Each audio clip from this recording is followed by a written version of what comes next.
Bonsoir à toutes et à tous et bienvenue pour la Closing Bell. Je suis Yoav Nizar, heureux de vous retrouver donc pour un nouveau point de marché pour la Closing Bell. Je vous laisse prendre connaissance de l'avertissement lié au risque de trading négocié sur marge sur le marché des devises ou via des produits CFD comportent un risque élevé et ne peut être recommandé à tout investisseur. FXM et DailyFX ne pourront en aucun cas être tenus responsables de pertes ou dommages occasionnés incluant sans restriction des pertes ou manques à gagner qui pourraient découler directement ou indirectement de l'utilisation de ces informations. Voilà donc pour l'avertissement lié au risque de trading. Je vous rappelle que vous pouvez me poser toutes vos questions sur le chat. Et bonsoir donc Spirit Trader, bonsoir Patrick Leroy, bonsoir à vous toutes et à vous tous qui venez de me rejoindre. Donc si vous avez des questions des graphiques, n'hésitez pas sur le chat. J'en profite également pour vous remercier pour le record d'audience qu'il y a eu ce matin dans le live spécial, dans le Commodities Market Report spécial. J'étais accompagné d'Alexandre Humbert de Fort Gestion qui nous a donné son analyse et son point de vue complet sur le pétrole ainsi que sur l'once d'or. Donc vous étiez très nombreux, je vous en remercie. La vidéo, le replay, la rediffusion est en ligne sur notre chaîne YouTube et sous la forme d'un article sur le site dailyfx.fr. Voilà donc nous pouvons débuter cette closing bell avec les marchés actions qui s'effondrent malgré un léger rebond technique lors des deux dernières séances. Le CAC 40 qui perd dans les derniers échanges, qui perd au moment même où je vous parle 3,64%, alors que le DAX perd 3,09%. Wall Street a ouvert également en forte baisse. Dow Jones qui perd 2,30%, le Nasdaq 2,56%, donc c'est clairement baissier. Je rappelle que les bourses asiatiques ont clôturé l'année dernière en forte baisse. Voilà, on est ce que l'on appelle face à un peut-être, probablement, potentiellement face à un crash boursier en effet. Le CAC qui se rapproche du seuil à 4000 points et qui effectue un pullback sur le support à 4167 points. Le pullback donc sur ce niveau, ça reste fortement baissier. Et pour l'instant, c'est clairement baissier. Comme je le disais, on se dirige tout droit vers les 4100 et même les 4000 points pour le CAC 40. Donc en effet, les craintes liées à l'économie chinoise ainsi que la baisse du pétrole continuent justement d'affecter les places boursières européennes et pas que d'ailleurs les places boursières mondiales même. D'ailleurs, le FMI a revu en baisse sa prévision de croissance mondiale et l'agence d'information de l'énergie aux États-Unis, l'AIE, qui publiera d'ailleurs ses stocks demain exceptionnellement et non pas aujourd'hui en raison notamment d'un jour férié aux États-Unis en début de semaine. L'AIE donc a fait part de son pessimisme quant au cours du pétrole pour 2016 en raison notamment du déséquilibre croissant qu'il existe entre offre et demande. Voilà donc pour le CAC 40 qui effectue un pullback sous les 4167, cible à 4000 points à surveiller avec notamment la BCE demain. Si Mario Draghi déçoit, ça pourrait d'autant plus pénaliser les bourses européennes. Le DAX à présent, le DAX qui lui ne casse pas pour le moment le support à 4340 points, qui se maintient sous ce niveau, un niveau tout de même à 9470 où il effectue un pullback, mais il ne s'agit pas là d'un seuil saillant, je dirais. Toutefois donc à surveiller ce pivot à 9340 points, ça reste baissier et donc en effet le cours du DAX pourrait également tomber jusqu'aux 9000 points si ce crash boursier se confirme. Donc pour l'instant ça reste bien baissier. Et voilà, à surveiller ce support qui maintient les cours pour le cours de l'indice allemand DAX 30. L'euro-dollar à présent, l'euro-dollar qui se stabilise, après avoir profité d'un début de séance haussier, le cours est reparti à la baisse. Le cours du dollar américain l'a emporté sur l'euro en fin de séance, même dès le début de séance. En tout cas, dès ce matin, le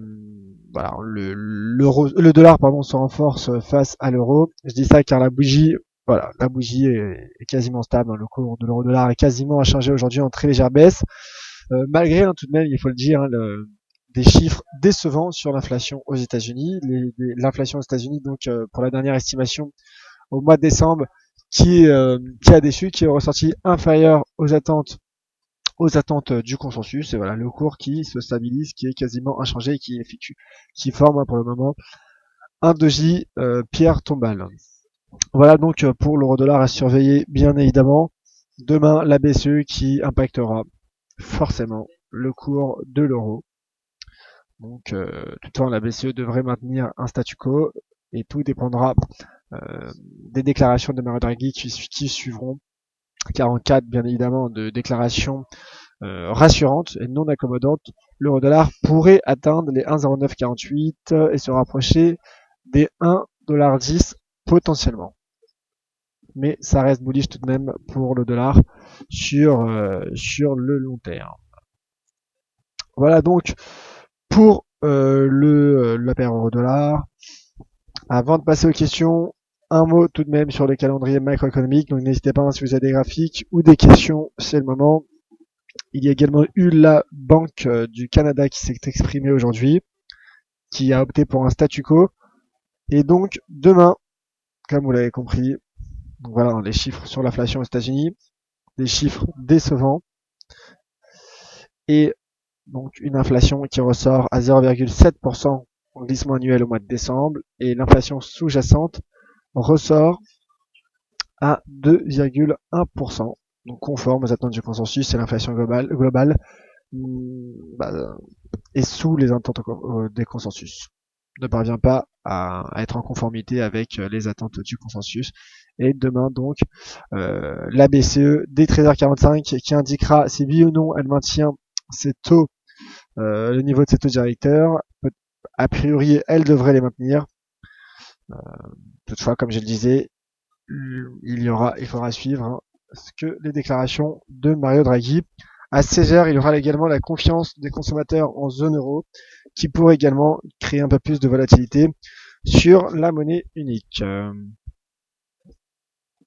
Alors, passons aux questions. Les commentaires de la part de Patrick Leroy qui dit donc achetons de l'or. Bah, écoutez, l'once d'or qui profite de son aspect refuge. Toutefois, l'once d'or prudence car malgré tout, je dirais, ça reste fragile. Enfin voilà, l'once d'or tout de même qui parvient à franchir les 1100. Il faudra surveiller la clôture journalière. Donc en effet, s'il y a une clôture à 1100, là on pourrait viser plus haut, on pourrait viser les 1107 à court terme. Et pourquoi pas même les 1113 qui est un point haut de l'année en cours, de l'année 2016. L'once d'or, donc voilà, comme je disais, qui profite de son statut refuge, donc il y a du climat d'aversion pour le risque. Toutefois, la hausse est tout de même plus mesurée que le yen, par exemple. Donc à surveiller. En effet, en tout cas, toutefois, un franchissement des 1100 pourrait être potentiellement un signal de hausse à suivre. Mais l'once d'or qui a déjà bien progressé, donc attention à l'effet de tout simplement de vente de position acheteuse. Oui, en effet, il est quand même très bien monté aujourd'hui, mon cher Patrick. Greg sur Mario Draghi, Super Mario est-il capable de faire une deuxième boulette de communication? Écoutez, ça c'est la question que tout le monde se pose, tout le monde attend avec impatience, je dirais, ce discours de Mario Draghi. Une chose qui est sûre, c'est qu'il faudra être prudent, notamment si vous avez des positions. Il faudra être prudent, car une forte volatilité est attendue demain, notamment, enfin sur les marchés de manière générale, mais plus particulièrement sur l'euro et la paire euro-dollar. Greg qui dit qu'il faut plutôt acheter du Bund. En effet, le Bund également profite de son aspect refuge. Toutefois, le Bund est à ses plus hauts historiques, qui a franchi donc les 160-70, qui étaient jusqu'à présent ses plus hauts. Donc, comme le disait, en tout cas, il faut toujours être prudent lorsque l'on achète des plus hauts historiques. Toutefois, si on suit la tendance, bien évidemment, ça reste haussier et le Bund donc qui profite de ce climat d'aversion pour le risque. Spirit Trader pour un graphique Ishimoku, une analyse Ishimoku, et c'est une analyse once d'or en daily. Attention aux nuages daily attention au nuage daily. Voilà donc le message que tente et que nous fait passer parfaitement d'ailleurs Spirit Trader. Voilà. Pour l'instant, nous sommes en plein milieu d'un nuage. Donc, comme le dit souvent Spirit Trader, pris à l'intérieur d'un nuage, indécision du cours à surveiller. Merci, mon cher fidèle Spirit Trader. Bruno, une fois la bulle des actions, des obligations se dégoufle, que reste-t-il à acheter? Merci, Yoav. Je pense tout simplement que toutes les valeurs qui ont été pénalisées, donc c'est-à-dire d'une part le marché action, on a vu que le CAC se rapprochait d'un seuil critique à 4000 points, mais également pour le DAX qui se rapproche des 9000 points. Donc déjà les valeurs qui ont été achetées en cas de retournement. Les matières premières également en cas de retournement devraient en profiter puisque les matières premières ont été fortement pénalisées, notamment les métaux industriels tels que le cuivre qui est passé sous les 2 $. Donc en effet,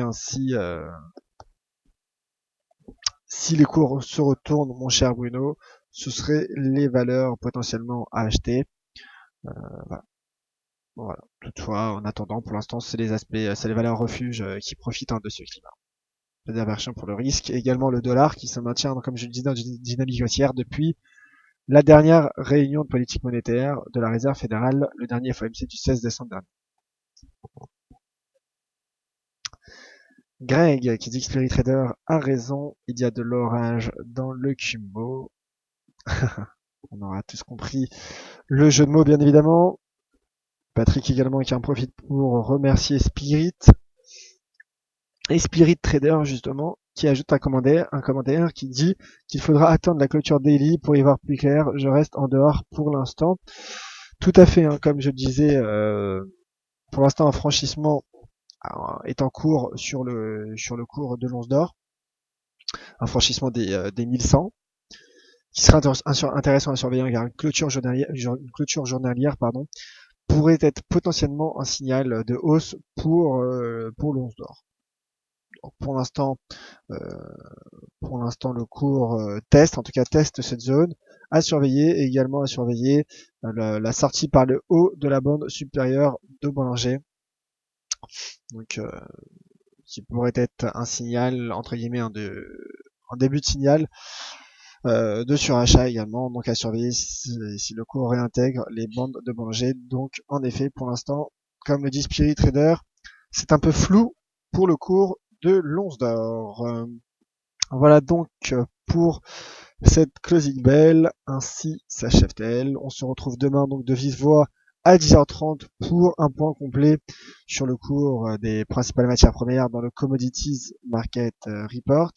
D'ici là, bien évidemment, je reste à votre entière disposition sur Twitter, @dioavnizar, et je n'ai plus qu'à vous remercier de votre fidélité. Merci à vous tous, très bonne soirée. Prochain webinaire à 18h avec Pierre Jamet pour savoir comment trader le CAC 40 grâce aux supports et résistances dans cette même salle de marché. Très bonne soirée et à demain, c'était Yoav Nizar pour DailyFX.